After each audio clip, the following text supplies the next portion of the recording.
Wenn im Leben ein Unglück geschieht, ist das Einzige, was wir haben, die Unterstützung unserer Mitmenschen. Doch was tun, wenn es keine solchen Menschen gibt und niemand da ist, der helfen kann? Ein 10-jähriger Mischling aus Golden Retriever namens Rio befand sich in einer Situation, in der sich sein Leben plötzlich von Grund auf veränderte.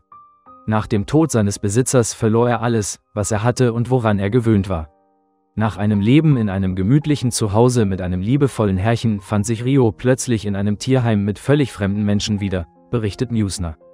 Als Rios Besitzer verstarb, wurde der Hund in ein Tierheim in Detroit, Michigan, gebracht. Doch sobald Rio dort ankam, merkten die Mitarbeiter, dass etwas nicht stimmte. Der Hund verweigerte das Fressen, ließ niemanden sich ihm nähern und saß einfach in einer Ecke, starrte die Wand an. Nach 10 Jahren mit seinem Besitzer war Rio verwirrt und von Trauer überwältigt. Er konnte nicht verstehen, warum ihm alles, was er kannte und liebte, weggenommen worden war. Nun war er nur noch einer von vielen Bewohnern eines beängstigenden und fremden Ortes. Rio hängte den Kopf und schien nicht mehr leben zu wollen. Die Mitarbeiter des Tierheims erkannten, dass etwas getan werden musste, und kontaktierten die Tierschutzorganisation Detroit Dog Rescue. Wir nehmen Hunde mit schweren Erkrankungen und psychischen Störungen auf, zum Beispiel Hunde, die lange eingesperrt waren oder unter dem sogenannten Kennel-Syndrom leiden, erklärte Christina Millman-Rinaldi, die Leiterin von Detroit Dog Rescue, in einem Interview. Viele Menschen verstehen nicht, wie intuitiv und sensibel Hunde sind. Sie nehmen alles um sich herum genauso wahr wie wir Menschen. Obwohl Rio in ein spezielles Tierheim für Hunde verlegt wurde, verschlechterte sich sein Zustand weiter. Rio hatte jegliche Lebensfreude verloren.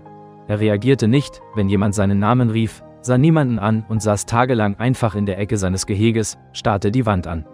Eine Mitarbeiterin des Tierheims, namens Christina, wusste, dass der einzige Weg, Rio zu helfen, darin bestand, ein neues Zuhause für ihn zu finden. Sie hoffte, dass eine Pflegefamilie Rio die Freude am Leben zurückgeben könnte. Nach einigen Telefonaten erreichte sie einen Freiwilligen namens Ryan Callahan und seine Frau Tasha. Nachdem sie ihnen Rios Geschichte erzählt hatte, beschlossen das Paar ohne zu zögern, Rio zu sich zu nehmen. Obwohl das Paar bereits 2 eigene Hunde und einen Pflegehund hatte, entschieden sie sich, auch Rio bei sich aufzunehmen. Wir haben es geschafft, erzählt Ryan. Als Rio im Haus der Callahans ankam, zeigte er sofort Anzeichen der Besserung. Zum ersten Mal seit langem wich er nicht mehr vor menschlicher Berührung zurück.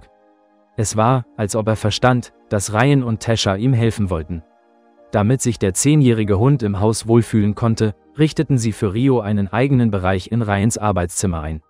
Um eine Beziehung zu Rio aufzubauen und ihm zu helfen, sich in der neuen Umgebung sicher zu fühlen, arbeitete Ryan die erste Woche von zu Hause aus.